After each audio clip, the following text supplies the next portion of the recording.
सत श्री अकाल जी, नमस्कार, आदाब, वाहिगुरु जी का खालसा, वाहिगुरु जी की फतेह।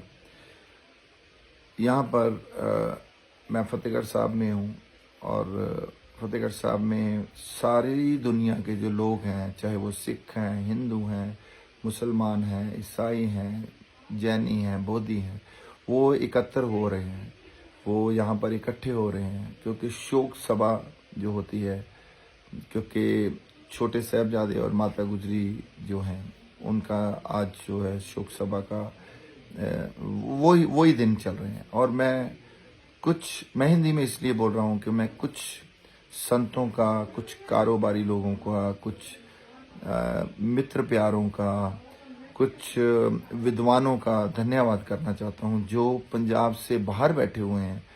यहाँ आ नहीं सके, आए भी हैं मगर जो आ नहीं सके वो अपनी बोलवानी के साथ, अपनी बात के साथ, सोशल मीडिया के थ्रू या जिधर जिधर भी उनके पास प्लेटफॉर्म है, वो लोगों को अवेयर कर रहे हैं गुरु साहब की कुर्बानी के बारे में। क्योंकि मुझे लगता है कि हम भी कई बार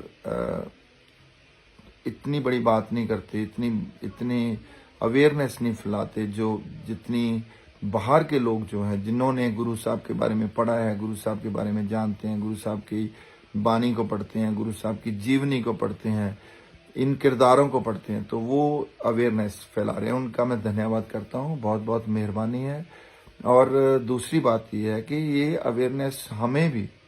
साडे पंजाब नूं भी ये अवेयरनेस जिहड़ी है लोगों तक पहुँचानी चाहिए, खास करके अपने बच्चों तक। अज शाम नूं, चाहे वो किसी भी धर्म के होण, अज शाम नूं बैठ के अपने बच्चों नूं जरूर दसो कि गुरु साहब के परिवार की कुर्बानी जो है वो हमें क्या देती है, हमें क्या सिखाती है। हमें सबसे बड़ी बात है कि हमें गुरु गोबिंद सिंह महाराज जी से किरदार सीखना चाहिए कि किरदार क्या होता है। छोटे साहबजादों की बात करें तो छोटे साहबजादों से ये सीखना चाहिए कि कैसे हमने जुल्म के सामने, जालिमों के सामने ईन नहीं माननी है, कैसे हमने अपनी जो अणख है उसको जगा के रखना है, उसकी मात्रा कितनी होनी चाहिए वो छोटे साहबजादों से, बड़े साहबजादों से और हीरोज जो हमारे हैं उनसे पता चलेगा। और सब्र क्या होता है वो माता गुजरी जी से सीखना चाहिए कि कैसे माता गुजरी जी ने पहले अपने गुरु तेग बहादुर साहब, उनके पति, फिर उसके बाद अपने बेटे को कैसे तैयार किया, गुरु गोबिंद सिंह महाराज जी को कैसे तैयार किया कि वो दुनिया के इतने बड़े विद्वान हुए, और किस तरह के संस्कार उनको दिए गए कि वो लोगों के लिए लड़ते,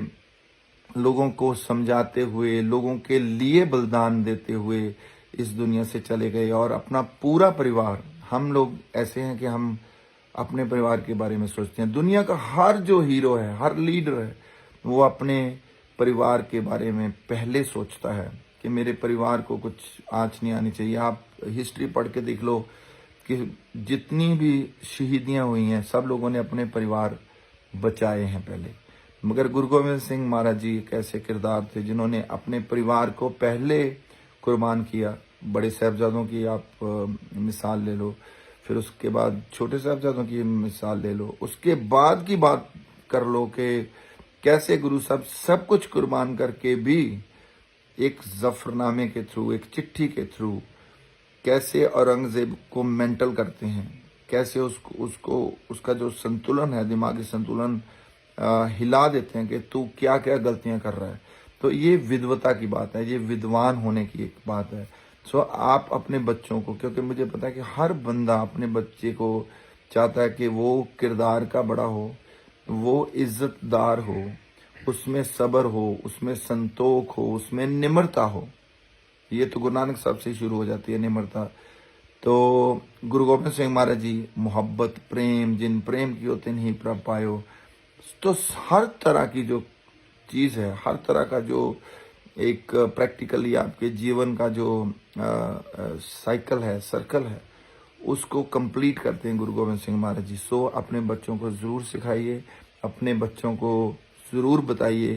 कि ये कुर्बानियाँ जो हैं हमें क्या सिखा के जाती हैं, हमें किस तरह के रेफरेंस दे के जाते हैं कि हम दुनिया में सिर ऊंचा करके, अपनी दस्तार की इज्जत रख के, अपने किरदार की इज्जत रख के जी सकते हैं। वाहिगुरु जी का खालसा, वाहिगुरु जी की फतेह।